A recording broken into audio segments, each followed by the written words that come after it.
입니다. 나와 같이 되기를 사도행전 26장 1절에서 29절입니다. 나와 같이 되기를 사도행전 26장 1절에서 29절까지입니다. 나와 같이 되기를 사도행전 26장 1절에서 29절까지입니다. 다 찾았습니까? 함께 봉독하도록 하겠습니다. 시작. 아그리빠가 바울에게 이르되 너를 위하여 말하기를 내게 허락하노라 하니 이에 바울이 손을 들어 변명하되 아그리빠 왕이여 유대인이 거부하는 모든 일을 오늘 당신 앞에서 변명하게 된 것을 다행히 여기나이다. 특히 당신이 유대인의 모든 풍속과 문제를 아심이니이다. 그러므로 내 말을 너그러이 들으시기를 바라나이다. 내가 처음부터 내 민족과 더불어 예루살렘에서 젊었을 때 생활한 상황을 유대인이 다 아는 바라. 일찍부터 나를 알았으니 그들이 증언하려 하면 내가 우리 종교의 가장 엄한 팔을 따라 바리새인의 생활을 하였다고 할 것이다. 이제도 여기 서서 신문받는 것은 하나님이 우리 조상에게 약속하신 것을 바라는 까닭이니 이 약속은 우리 12지파가 밤낮으로 간절히 하나님을 받들어 섬김으로 얻기를 바라는 바인데 아그리빠 왕이여 이 상황으로 말미암아 내가 유대인들에게 고소를 당하는 것입니다. 당신들은 하나님이 죽은 사람을 살리심을 어찌하여 못 믿을 것으로 여기나이까.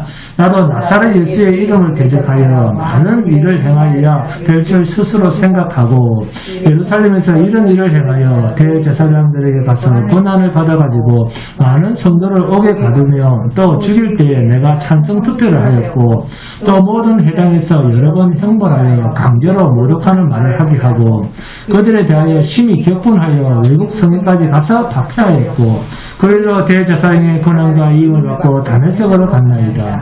왕이여 정오가 되어 길에서 보니 하늘로부터 해보다 다 밝은 빛이 나와 내 동들을 둘러 비추는지라. 우리가 다 땅에 엎드려지면 내가 소리를 들으니 히브리 말로 이르되 사울아 사울아 내가 어찌하여 나를 박해하느냐. 가시채를 뒷받질하기가 내게 고생이니라. 내가 대답하되 주님 누구시니까. 주께서 이르시되 나는 내가 박해하는 예수라. 일어나 너의 발로 서라.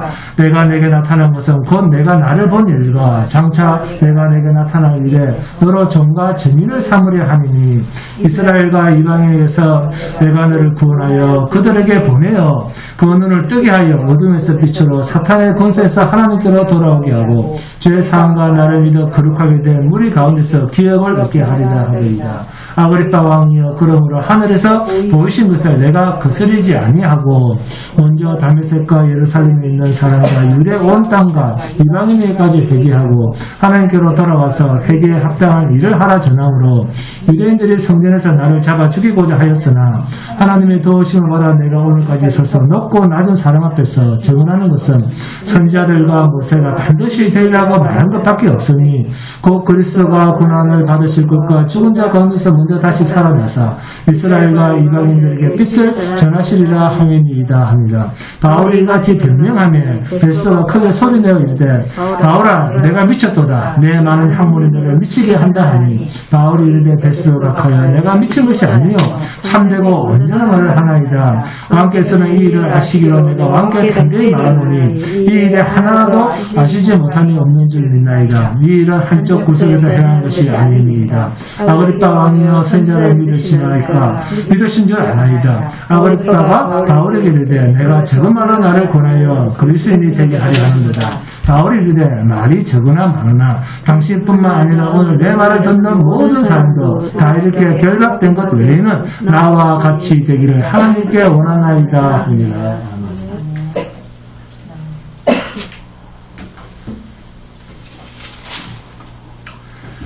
지금부터 45분 후에 이 시간이라는 세계가 끝이 나고 우리 모두 영원이라는 하나님의 나라로 들어가게 된다면 여러분은 무엇을 가지고 가시겠습니까? 무엇만 가지고 갈 수 있을 것 같습니까? 네, 하나님의 말씀 진리입니다. 진리 외에는 아무것도 가져갈 수가 없습니다. 새하늘과 새 땅이 천국이고 그 천국이 예수고 예수가 곧 교회입니다. 그래서 교회로 오시면 예수를 듣게 해야 됩니다. 우리 교회, 미교회 그런 눈에 보이는 건물이 교회가 아니고 예수 안으로 불러들여서 진리를 듣게 하는 곳, 그게 교회요 전도입니다. 우리는 이 예수만 가지고 영원한 나라로 들어가는 겁니다. 마태복음 3장 1절, 2절 세례 요한의 말입니다. 그때에 세례 요한이 이르러 유대 광야에서 전파하여 말하되 회개하라 천국이 가까이 왔느니라 하였으니. 아멘. 주님 오실 날이 멀지 않았습니다. 제 개인적 생각입니다만 아담부터 아브라함까지가 2000년이죠. 아브라함부터 예수 탄생까지가 2000년입니다. 그리고 1시간 후면 2021년입니다. 전부 합하면 6021년입니다. 유대 교인들이 유대계 율법에 의해서 7년에 한 번씩, 7년에 1년, 그죠? 7년에 한 번, 모든 일을 놓고 쉬는 해를 안식년이라고 합니다. 이 해는 종에게도 자유를 주고 빚진 사람에게는 빚을 탕감해 줍니다. 그런데 이 안식년은 사람뿐만 아니라 농토인 땅에도 적용이 되어서 7년 농사를 지은 땅은 1년을 아무것도 심지 않고 그대로 놀려서 땅의 힘을 되찾게 합니다. 이 안식년을 기준으로 생각해 보면 지금은 안식 1000년의 기간이다, 이렇게 말할 수 있습니다. 이 안식 1000년의 기간이 끝나면 서기 3000년과 4000년 어느 시점에 종말이 오지 않을까, 제 개인적으로는 그렇게 생각합니다. 코로나19 사태가 끝나면 지금처럼 안정이 아니라 갈수록 세계는 수많은 격병과 재앙과 지진과 고통과 전쟁으로 고통을 받을 겁니다. 갈수록 더 심해집니다. 주님은 복음을 우리로 하여금, 성도로 하여금 복음을 전하게 하기 위해서 어떻게 합니까? 예루살렘을 핍박하게 합니다. 이게 우리랑 하나님의 생각과 다른 거예요. 예루살렘을 핍박하게 해서 예루살렘 교회 교인들을 흩어지게 해서 복음을 전하게 하셨듯이 오늘날 우리들도 그럴 가능성이 아주 농후합니다. 그때를 대비해서 열심히 진리를 듣고 알고 설교를 USB나 외장 하드 등에 받아놓고 열심히 하나님을 알아가셔야 됩니다. 전쟁이 일어나면 어떻게 하시겠습니까? 사도 바울이 아그리파 왕 앞에서 자신에게 나타나신 예수님에 대해서 증거를 하고 있습니다. 본문 1절을 보시면 아그리파 왕은 바울에게 너를 위하여 말하라 그러는데 바울은 아그리파 왕의 말의 의도를 피해서 너무나 멋진 말을 2절에서 합니다. 아그리파 왕이여, 유대인이 고발하는 모든 일을 오늘 당신 앞에서 변명하게 된 것을 다행히 여기나이다. 그런데 본문 1절을 보면 아그리파 왕이 바울에게 아주 특별한 기회를 주고 있습니다. 자, 본문 1절을 함께 봉독합니다. 시작. 아그리파가 바울에게 이르되 너를 위하여 말하기를 내게 허락하노라 하니 이에 바울이 손을 들어 변명하되. 아멘. 1절 중에 어느 말이 가장 멋진 말 같습니까? 그렇죠. 너를 위하여 말해라. 네? 아그리파 왕은 분명히 바울에게 말하기를 너를 위하여 말할 기회를 내가 준다. 너를 위하여 내가 말할 기회를 줄 테니까 지금 말해라 그랬습니다. 그런데 그 내용 전부가 1절에서 23절까지인데 바울은 바울 자신을 위하여 말한 구절이 단 한 구절도 없습니다. 그러면 누구를 위하여 말하는가? 죽었다가 다시 살아나신 예수만 말하고 있습니까? 지금 총독이 머무는 영내에 붙잡힌 바울의 처지에서 자신에게 어떤 결과가 닥칠지 알 수 없는 아주 좋지 않은 상황에서 바울은 담대하게 자신의 할 말을 다 하고 있습니다. 아그리파 왕은 너를 위하여 내가 말할 기회를 준다 그렇게 말했음에도 불구하고 바울은 그리스도로 말을 시작하고 예수로 말을 마치고 있다는 사실입니다. 본문 8절입니다. 함께 봉독합니다. 시작. 당신들은 하나님이 죽은 사람을 살리심을 어찌하여 못 믿을 것으로 여기나이까. 이 말은 예수 그리스도가 십자가에서 죽으시고 3일 만에 다시 사신 부활 사건에 대해서 믿지 못하는 모인 유대인들 및 아그리파 왕까지 포함해서 이들을 책망하는 바울의 발언입니다. 바울은 자신의 변명을 위한 자리로 왕 앞에서의 절호의 기회를 이용하지 않습니다. 오히려 죽었다가 다시 살아나신 부활의 주님을 증거하는 기회로 삼고 있습니다. 이것이 바로 성도가, 사도가 이 세상을 살아갈 이유입니다. 지금 바울이 붙잡히고 송사를 당한 모든 이유는 바로 이 예수 그리스도의 부활을 증거했기 때문입니다. 그리고 본문 3절을 보시면 특히 당신이 유대인의 모든 풍속과 문제를 아심이니이다 라고 말한 것을 보면 기독교에도 여러 교파들이 있듯이 아그리파 왕조차도 유대인의 종교적 교파들, 그들 각자의 교리적 입장에 의해서 바울이 애매히 송사당하고 있음을 아그리파 왕도 어느 정도는 알고 있는 문제 아닙니까? 라고 바울이 반문한 것입니다. 이러한 상황을 잘 아는 아그리파 왕에게 바울이 예수 그리스도의 부활을 변명하고 있다고 하면 바울에게 좋은 결과가 나오겠습니까? 나쁜 결과가 나오겠습니까? 당연히 나쁜 결과가 나올 겁니다. 그럼에도 불구하고 바울은 자기의 이익, 불이익을 따지지 않고 변함없이 그리스도 예수의 부활을 증거하고 있습니다.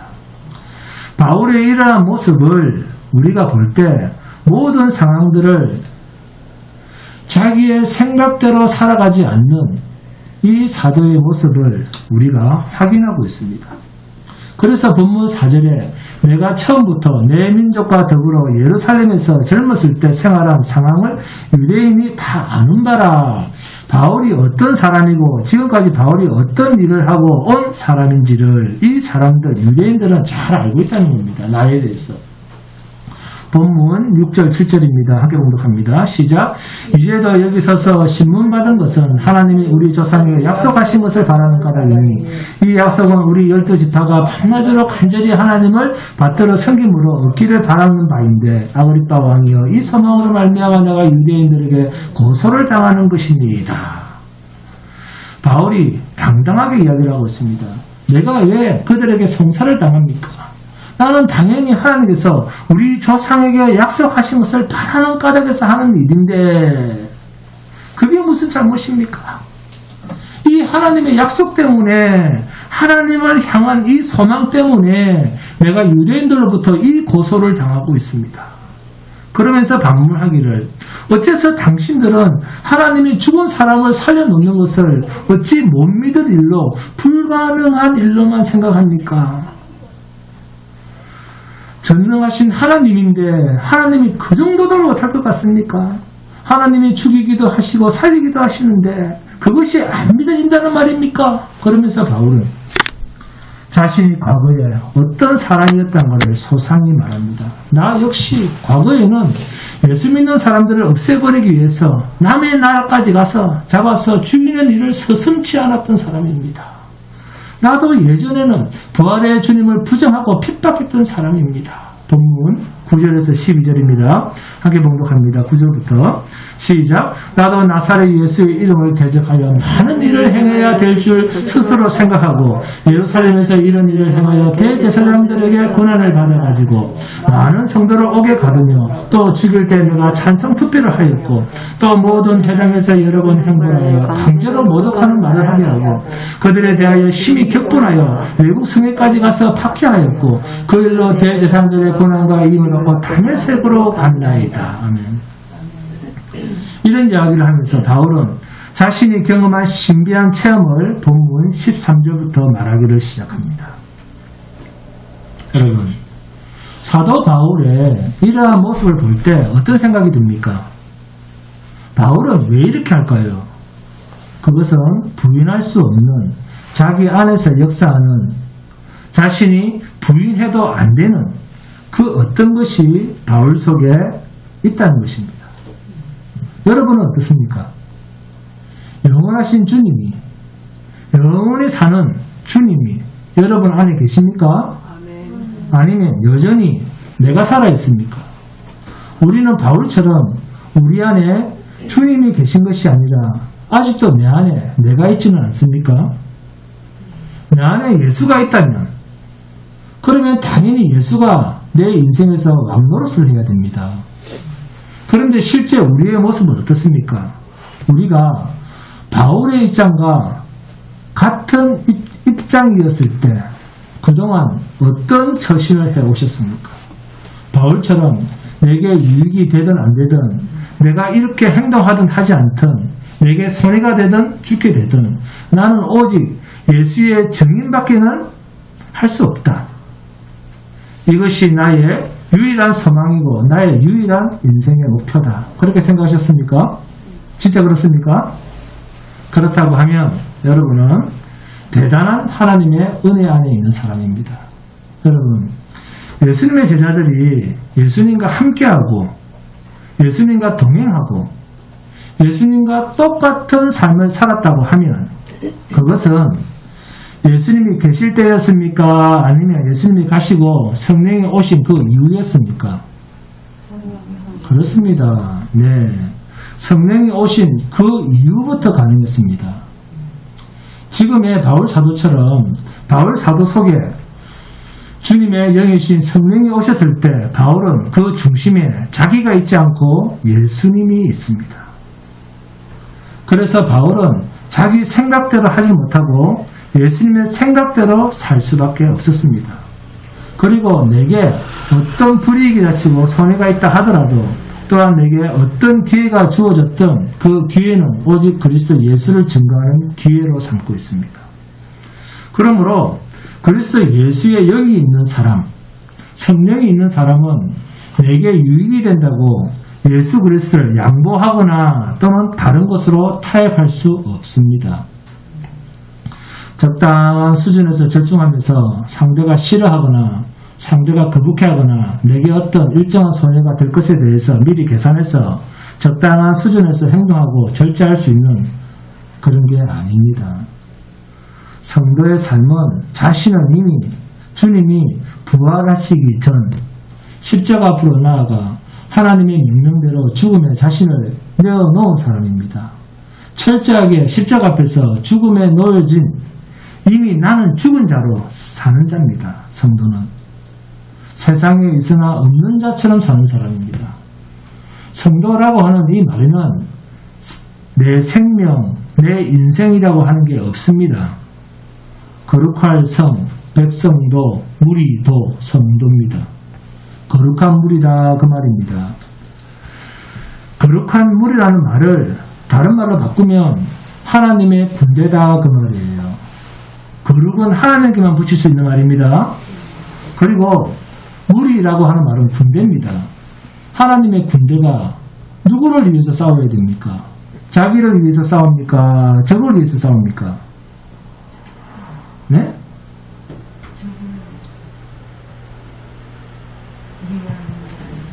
자기를 군사로 부르신 자를 위해서 싸웁니다. 부르신 자를 위해서. 아멘? 그리고 거룩하다는 말은 사람에게 붙이는 단어가 아니고 누구에게 붙인다? 항상 하나님께 붙여야 됩니다. 사람은 거룩한 자가 없습니다. 내가 거룩하니 너희도 거룩하라 그러니까 와 내가 거룩해 봐야겠다. 여러분 이 하나님의 명령 속에는 하나님의 신적 작정이 들어가 있습니다. 당신이 아들을 십자가에 내줘서 우리를 거룩하게 구별하는 그 역사를 펼쳐내시는 하나님의 희생이 담겨있는 말씀입니다. 내가 거룩하니 너희도 거룩하라. 그러니까 덮어놓고 거룩하려고 대드는 사람은 거룩이 뭔지도 모르는 사람입니다. 성도, 거룩한 무리는 하나님의 무리 군대입니다. 하나님의 군대라는 말은 나를 부르신 자를 위해서 하나님을 위해서 싸워야 할 군인이다 그 말입니다. 이 목적으로 우리가 불려 나왔다는 겁니다. 그러면 싸움의 상대가 누군지를 알아야 됩니다. 그런데 혈과 육의 싸움이 아니라 하지 않습니까? 그러면 누구와의 싸움이죠? 악한 영들과의 싸움, 사탄과의 싸움입니다. 그런데도 눈에 보이는 것에만 전전긍긍해야 합니다. 그러니까 백전백패죠. 여러분, 왜 사도 바울이 죽음에 직면했음에도 적당한 수준에서 절충하거나 양보하거나 타협하지 않습니까? 상대방이 싫어하는 말은 안 하거나 감추면 될 텐데 왜 다 말해버립니까? 이유가 있습니다. 부활하신 예수님이 바울에게 나타난 분명한 이유와 목적 때문입니다. 본문 15절에서 18절입니다. 본문 15절부터 18절 함께 봉독합니다. 시작. 내가 대답하되 주님 누구시니까? 주께서 이르시되 나는 내가 박해하는 예수라. 일어나 너희 발로 서라. 내가 내게 나타난 것은 곧 내가 나를 본 일과 장차 내가 내게 나타난 일로 너로 종과 증인을 삼으려 하느니 이스라엘과 이방인에게서 내가 너를 구원하여 그들에게 보내어 그 눈을 뜨게 하여 어둠에서 빛으로 사탄의 권세에서 하나님께로 돌아오게 하고 제4왕과 나를 믿어 거룩하게 된 우리 가운데서 기업을 얻게 하리라 하더이다. 아멘. 여러분, 바울이 똑똑해서 복음을 전하는 것이 아니지 않습니까? 본문 18절에 보시면 바울이 하는 게 아니라 주님이 이 복음 사역을 하고 계십니다. 어둠에서 빛으로 옮기는 일, 사탄의 권세에서 하나님께로 돌아오게 하는 일, 제4왕과 예수를 믿어서 거룩하게 된 우리 가운데서 기업을 얻게 하리라. 이러한 일을 누가 한다? 예수님 친히 일하고 계신다는 겁니다. 바울이 복음 사역을 하는 것이 아니라 바울을 보내서 예수님이 하실 일을 그에게 일러주고 그 일을 바울을 통해 예수님이 하신다 그 말입니다. 얼마나 놀라운 이야기입니까? 예수님께서 바울을 보내신다는 것이고 눈을 뜨게 한다는 것이고 예수를 믿게 해서 기업을 얻게 하는 것 전부 예수님께서 친히 하신다는 겁니다. 어디서요? 예수님이 바울을 보내신 그 자리에서, 여러분을 보낸 그곳에서 생명 되시는 주님이, 회개케 하시는 주님이 친히 일하시겠다는 겁니다. 이 말은 지금 주님이 바울과 함께 하고 계시다는 겁니다. 얼마나 중요한 말입니까? 예수님이 뒤에서 컨트롤만, 조정만 하시는 것이 아니라 당신님이 직접 나서서 일하시는 분이다 그 말입니다. 이것이 예수님이 부활하셨다는 말씀 속에 담겨있는 바울의 증거입니다. 그러니까 바울이 무엇을 선택할 수가 없죠. 바울은 예수님이 쓰시는 뭡니까? 도구, 종이지 않습니까? 도구가 자기 마음대로 선택을 합니까? 일하시는 분이 도구를 마음대로 합니다. 이 말이 본문 안에 있는 이야기입니다. 여러분, 신앙생활에서 가장 중요한 것은 나 같은 죄인을 찾아오시고 나 같은 죄인을 만나주시고 나 같은 죄인을 영원한 죽음에서 살려서 구원해 주신 이 예수 그리스도를 알게 하신 그분에 대해서 하나님의 은혜와 긍휼을 베푸신 것에 대해서 찬양하며 감사하며 사는 것입니다. 우리에게 이것이 없다면 우리는 가만히 있어도 자기만 높인 모습, 자기만 자랑하고 정강꼴이 됩니다. 바울은 성도를 죽음에 던지는데 찬성을 하고 성도를 핍박하러 다닐 때는 자기 힘으로 하나님 앞에 무엇을 드리려고 아주 열심히였던 자였습니다. 말씀의 뜻은 몰라도 맹목적으로 섬기고 새벽기도 하고 뭣도 하면서 헌신합시다 하고 종교적 열심만 부리던 그때는 그게 참 신앙인 줄 알았습니다. 그러나 바울이 부활의 주님을 만난 후에 진리의 접붙임을 당하자 나같이 악한 자에게도 찾아오신 예수님, 그러면서 이제는 자신이 죽음 앞에 놓인 붙잡힌 상태가 되어도 그러한 나를 찾아오신 예수님의 은혜를 잊을 수가 없어서 내 안에 살아계시고 나를 영원한 죽음에서 건져내시고 영원한 생명의 나라로 옮겨주신 이 주님을 자신의 생명보다 더 자랑하지 않을 수가 없었습니다. 바울이 이렇다고 하면 우리들 또한 똑같은 하나님의 은혜 안에 있는 자들 아니겠습니까? 바울보다 나은 게 우리에게 무엇이 있겠습니까?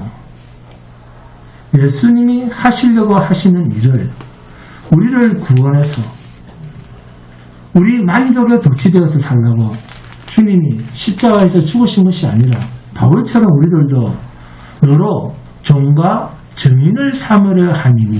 아멘? 이게 우리를 부르신 목적입니다. 어떤 종, 어떤 증인입니까?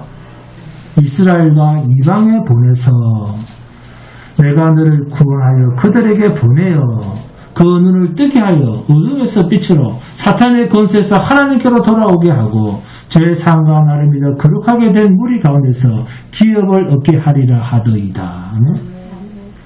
여러분, 예수님의 부활하신가 예수님의 다시 사신 그 생명이 우리 안에 있음을 믿는 성도라고 하면 지금도 우리 안에서 살아서 역사하고 계시는 그 주님을 우리가 믿는다고 하면 우리는 우리 자신을 드러낼 것이 아니라 바울처럼 내가 죽음에 이르더라도 죽음 직전 죽는 것까지도 예수를 증거하는 삶으로 만족해야 됩니다. 우리는 심판자가 아닙니다. 우리는 주의 종이요 증인일 뿐입니다. 우리에게 찾아오신 살아계신 예수님을 증거할 자로 부름받은 자가 저와 여러분들입니다. 주께서 나를 증거하라는 이 명령이 없어도 나 같은 죄인을 찾아오신 부활의 흔적이 우리에게 여러분 자신에게 있으면 사망에서 생명으로 옮겨진 그 흔적을 가지고 사는 자라고 하면 나의 일생을 통해서 내가 영원한 생명을 주신 주님을 내게 영원한 생명을 주신 이 주님을 죽음이 내 앞에 있다 해도 나의 죽음을 당신의 죽음으로 바꿔놓으신 생명 되신 주님을 전하고 또 전하면서 예수님만 자랑하지 않을 수가 없습니다. 이 흔적, 이 명백한 증거가 성도인 저와 여러분에게서 늘 드러남으로써 내 안에 살아계신 주님이 계심을 매일같이 확신하시기 바랍니다. 하나님께서 저와 여러분을 찾아오셔서 믿음으로 약속한 그 약속이 과연 우리 인간이 가질 수 있는 그 어떤 욕망보다 클까요? 적을까요?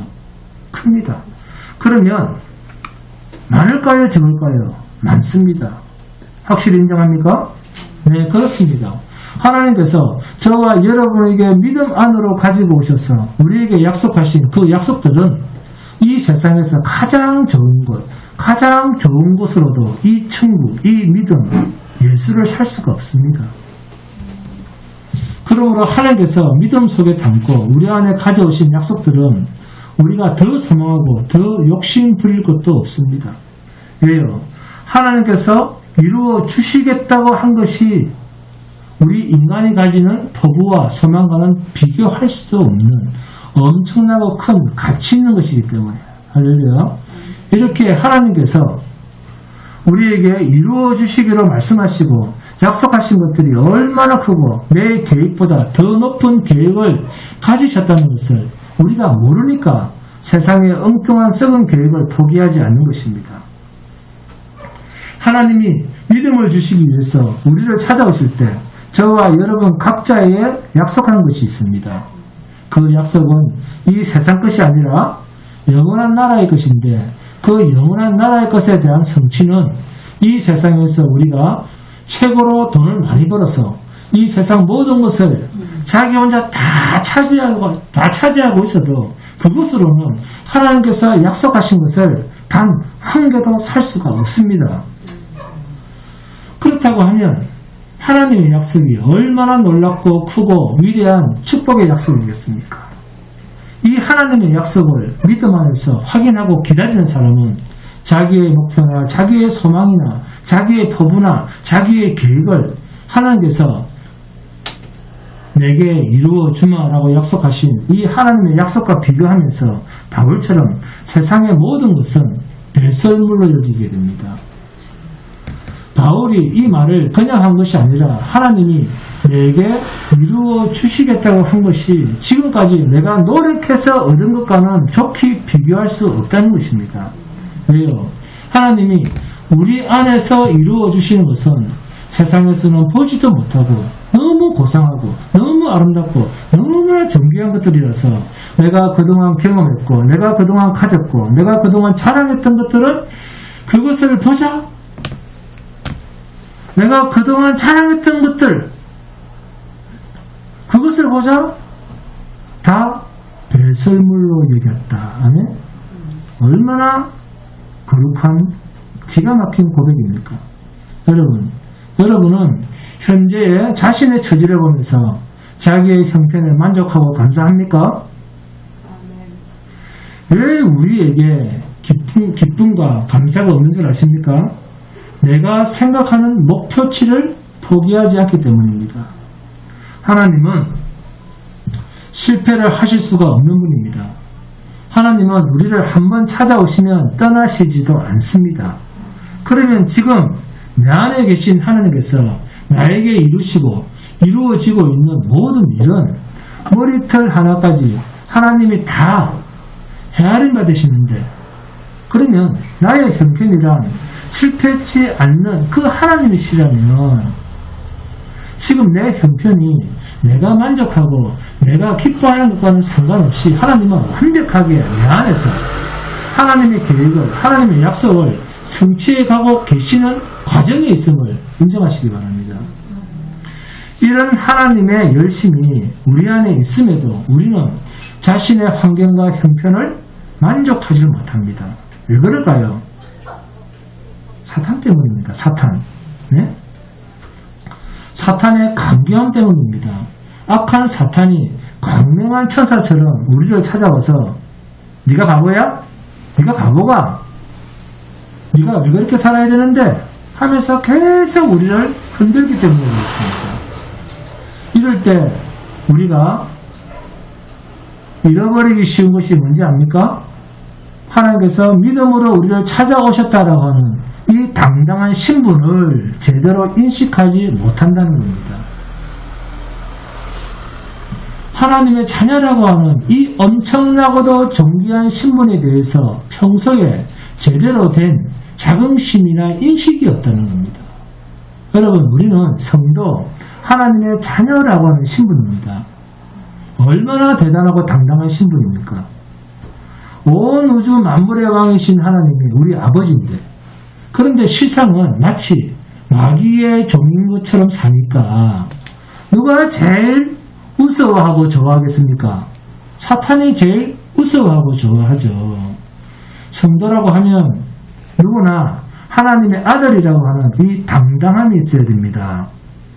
그리스도가 나의 구원자라고 하는, 그리스도가 나의 죽을 생명을 대신해서 나를 구원하셨다라고 하는 이 당당함 속에 우리가 있어야 됩니다. 그리스도로 인해서 하나님께서 나를 불쌍히 여기셨다라고 하는 이 은총이 우리로 하여금 당당하게 합니다. 세상 사람들은 자기가 죄를 지으면 책임을 자기가 져야 됩니다. 그런데 성도는 죄를 지으면 누가 책임집니까? 예수님이 책임을 집니다. 아멘? 세상은 자기의 죄를 대신 담당할 자가 없습니다. 왜요? 처음부터 자기는 자기를 믿었거든요. 자기 인생을 자기가 책임졌거든요. 그런데 성도는 살아도 주를 위해서 살고 죽어도 주를 위하여 죽는 인생이 성도입니다. 불신자와 성도의 다름이 뭐라고 생각하십니까? 불신자는 죄 짓고 성도는 죄 안 짓습니까? 그렇게 생각하시는 사람들 보세요. 네? 불신자도 죄 짓습니다. 신자도 죄 짓습니다. 그런데 불신자는 죄를 지어놓고 그 죄를 압니까? 모릅니까? 모릅니다. 무엇이 하나님 앞에서 죄가 되는지 불신자는 모릅니다. 그런데 성도는 죄가 무엇인지를 압니다. 무엇을 통해서요? 성경과 성령을 통해서 세 가지를 압니다. 뭐죠? 죄에 대하여, 의에 대하여, 심판에 대하여. 요한복음 16장에 성령이 오시면 죄에 대하여, 의에 대하여, 심판에 대하여 말씀하시리라. 성도는 성령이 오시게 되면 죄를 알게 됩니다. 죄를 깨닫게 됩니다. 신자는 죄를 안 짓는 것이 아니라 죄를 짓되 죄가 죄인 것을 아는 것이 신자입니다. 죄를 알게 된 자는, 죄를 깨달은 자는 그 죄의 문제를 해결할 수 있는 자, 대속의 주 예수께로 나아가려고 합니다. 그래서 우리는 예수 그리스도를 뭐한다? 믿습니다 라고 고백하는 겁니다. 신자는 그리스도를 믿음으로 죄의 문제를 해결받고 영생을 얻었다라고 말하는 사람입니다. 그런데 영생이 이 죄의 문제를 해결받음으로써 얻은 그 영생이 과연 어떤 가치를 가지고 있는가 하는 문제입니다. 영생을 성경적으로 풀면 이 세상을 다 주고도 바꿀 수 없는 선물입니다. 할렐루야. 이것이 그리스도 예수 안에서 거저 얻은 선물입니다. 이렇게 세상을 다 줘도 바꿀 수 없는 영생을 가졌으면서도 돈 많은 사람, 권력 있는 사람, 얼굴 잘난 사람 부러워하고 내가 너무 초라하다더니 내가 너무 초라해? 이런 말을 하면 과연 그 사람을 영생의 값어치가 어느 정도 되는가를 아는 사람이라고 말할 수 있겠습니까? 신자는 세상에 보여줄 것이 있는 사람입니다. 무엇을 보여줄까요? 하나님을 알고 하나님이 가장 귀하고 하나님이 가장 가치 있는 분이시라는 것을, 하나님 안에 있는 것이 가장 귀한 것이라고 하는 사실을 세상에 보여주고 자랑하는 것입니다. 이 하나님의 위대하심을 보여주기 위해서 필연적인 조건이 있는데 그것은 눈에 보이는 세상에 대해서 굽신거리지 않는 삶입니다. 예수밖에 없습니다. 신자가 세상에 보여주고 자랑해야 할 것은 예수밖에 없습니다. 그런데도 우리는 예수가 아니라 눈에 보이는 세상 것을 보여주는 것이라고 착각하며 살아왔다는 겁니다. 이것이 우리의 어리석은 모습입니다. 사도 바울은 그렇지 않습니다. 지금 재판을 받고 있는 영어의 몸입니다. 총독의 관저에 갇혀있는 사람입니다. 그런 바울에게 너무나도 죄수답지 않은 당당함이 그에게 있습니다. 세상적 기준에서 바울을 볼 때 너무 초라하고 너무나 좋지 않은 그러한 상황에 직면한 사람입니다. 자기 동족으로부터 쫓겨나 있고 자기 동족에게 고소를 당하고 자기 동족으로부터 죽여라라고 성토를 당하고 있는 그러한 처지입니다. 이 정도 되면 당당함은 고사하고 어떻게 하면 억울함을 면해볼 수 있을까? 어떻게 하면 이 위기에서 빠져나갈 수 있을까? 그렇게 생각하는 것이 인지상정임에도 불구하고 바울은 전혀 그런 데는 반응이 없습니다. 아그리빠 왕에게 자신을 변호하면서 본문 29절을 봅니다. 바울이 이르되 말이 적으나 많으나 당신뿐만 아니라, 여기서 당신이 누굽니까? 그렇습니다. 아그리빠 왕뿐만 아니라 오늘 내 말을 듣는 모든 사람도 다 이렇게 결박된 것 외에는 나와 같이 되기를 하나님께 원하나이다 합니다. 결박당하는 것 외에는 나와 같이 되어야 된다. 예수 믿어야 된다. 하나님 앞에서 그리스도 예수를 말미암아 죄의 용서를 받고 영원한 생명의 나라로 가야 된다. 이 이야기를 당당하게 전하고 있습니다. 언제 죽을지도 모르는 바울이 오히려 상대방을 걱정하고 있습니다. 너희들 예수 믿어야 돼? 도대체 바울은 어떤 것을 가지고 있길래 이렇게 결박당하고 억울한 처지에서도 왕 앞에서, 그것도 총독 앞에서, 그 많은 사람들 앞에서 자기 문제는 말하지 않고 나와 같이 돼야 된다, 자신과 같이 돼야 된다고 당당하게 말할 수 있었을까요? 그것은 그리스도 예수 안에는 이 세상과는 바꿀 수 없는 영원한 생명이 바울에게 있었기 때문입니다. 본문 24절을 보시면 바울이 이같이 변명하며 베스도가 크게 소리내어 이르되 바울아 내가 미쳤도다. 내 많은 학문이 너를 미치게 한다 하니. 아멘. 이 말을 보면 일반 사람들이 보더라도 바울은 정신 나간 사람처럼 보이는지 모릅니다. 일반 사람 같으면 이런 기회를 이용해서 자신의 억울함을 말하면서 자신을 좀 도와달라고 간청하는 것이 상식인데 바울은 전혀 딴판으로 왕한테까지 주 예수를 증거하고 있으니 이게 어찌된 일입니까? 본문 28절입니다. 아그리빠가 바울에게 이르되 내가 적은 말로 나를 권하여 그리스도인이 되게 하려 하는도다. 그리스도 총독은 유대의 총독이요 권력이 있고 부가 있는 사람입니다. 세상적 시각에서는 충분히 부러움을 살만한 그러한 위치에 있는 사람입니다. 그럼에도 불구하고 이 베스도 총독과 분봉왕 아그리빠 왕을 향해서 이런 사람들, 세상에서는 부러울 것이 하나 없는 그 사람들을 향해서 뭐랍니까? 바울이 나처럼 결박당하는 것 외에는 당신들도 나와 같이 되기를 원한다. 이렇게 말을 하는 것을 보면 그들의 부와 권세와 모든 좋은 것들이 바울에게는 결코 좋은 것으로 선망의 대상이나 부러움의 대상이 아니었다는 겁니다. 우리는 어떻습니까? 우리는 우리보다 잘난 사람을 보면 부러워하는 마음을 가지고 있습니다. 그러나 우리보다 훨씬 억울하고 답답한 형편에 있는 바울은 그런 말은 하지 않고 오히려 여러분도 나와 같이 되기를 원한다. 여러분은 나와 같은 사람이 되어야 됩니다. 여러분도 세상에서 출세한 일가 친척을 만날 때, 잘 나가는 지인을 만날 때 여러분은 뭐라고 합니까? 네? 여러분보다 사회적으로 지위가 좋고 안정적이고 좋은 직장에 있는 사람들을 만나면 뭐라고 합니까?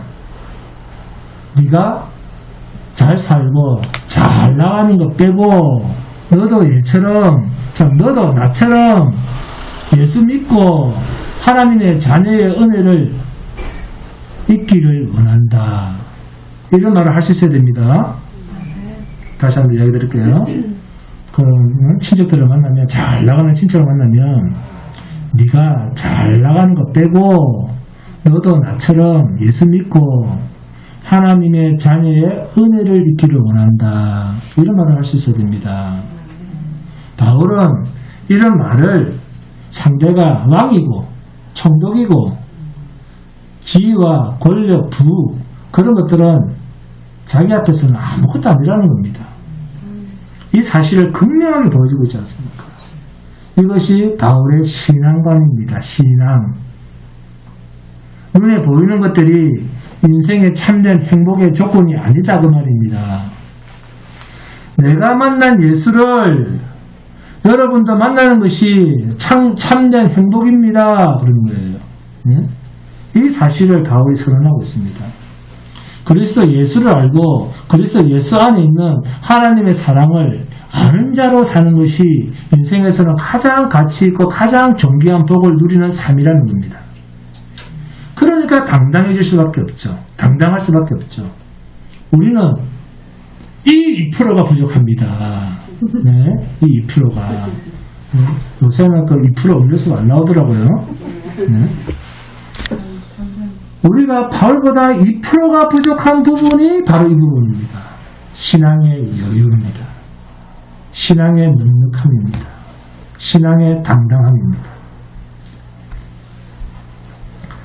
신자가 가장 먼저 확실하게 해두어야 할 것은 그리스도 예수로 말미암아 영원히 죽지 아니할 생명을 얻었고 내가 어떤 죄를 지어도 그리스도 예수만 믿으면 그 주님이 내 죄값을 대신 다 갚아주신다라고 하는 이 놀라운 사실, 이것이 얼마나 큰 복이며 얼마나 대단한 복을 내가 소유한 자인 것을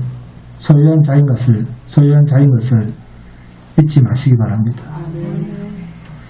내가 죄를 짓지 않기 위해서 노력하는 것이 문제가 아니라 내가 한 행위에 무엇이 죄가 되는가를 알고 그 죄를 가지고 그리스도 예수의 십자가 앞으로 나아가 하나님 앞에서 부르짖는 것입니다.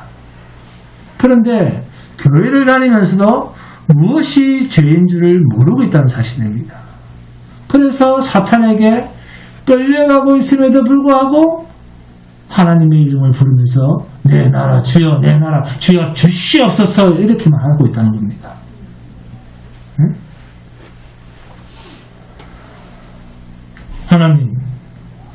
하나님이 나 잘되게 해주시면 하나님도 잘 될 수 있습니다. 그렇습니까? 내가 잘 되는 것이 하나님이 잘 되는 겁니까? 정말입니까? 어디서 그런 공부를 배워왔습니까? 성경은 내가 망하는 것이 하나님이 잘 되는 것이랍니다. 네가 죽지 아니하면 하나님께 절대로 영광이 안 된다 라고 하는 것이 성경이 선언하는 인간에 대한 하나님의 선언입니다. 어떻게 인간이 잘 되는 것이 하나님의 영광이라고 말합니까? 누가복음 12장입니다. 함께 봉독합니다. 누가복음 12장 29절에서 31절입니다. 누가복음 12장 29절에서 31절입니다. 누가복음 12장 29절에서 31절입니다. 29절부터 누가복음 12장 29절부터 31절입니다. 누가복음 12장 29절부터 다 찾았습니까? 시작. 너희는 무엇을 먹을까 무엇을 마실까 하여 구하지 말며 근심하지도 말라. 이 모든 것은 세상 백성들이 구하는 것이라. 자, 육신을 도모하여 무엇을 구하는 것은 세상 사람들이나 하는 짓이라고 말합니다. 너희 아버지께서는 이런 것이 너희에게 있어야 할 것을 아시느니라. 다만 너희는 그의 나라를 구하라. 그리하면 이런 것들을 너희에게 더하시리라. 아멘. 바울 사도는 하나님께서 그리스도 예수의 십자가 사건으로 자신의 죄의 문제를 해결하시고 담아두신 영원한 생명, 영생을 오늘 본문처럼 이렇게도 존귀하게 얘기했습니다. 여러분, 정말로 우리가 이 세상을 살 때, 아니 2021년 새해부터는 무엇을 가지고 세상에 나가서 자랑할 것인가, 신자로서 내가 무엇을 가지고 세상에서 자랑할 것인가 하는 이것을 깊이 생각해 보고 또 드러낼 수 있는 영원한 생명을 가진 자로서의 참된 모습, 복된 성도가 되시기를 2021년 새해를 맞이해서 주님의 이름으로 축원드립니다. 찬송하시겠습니다.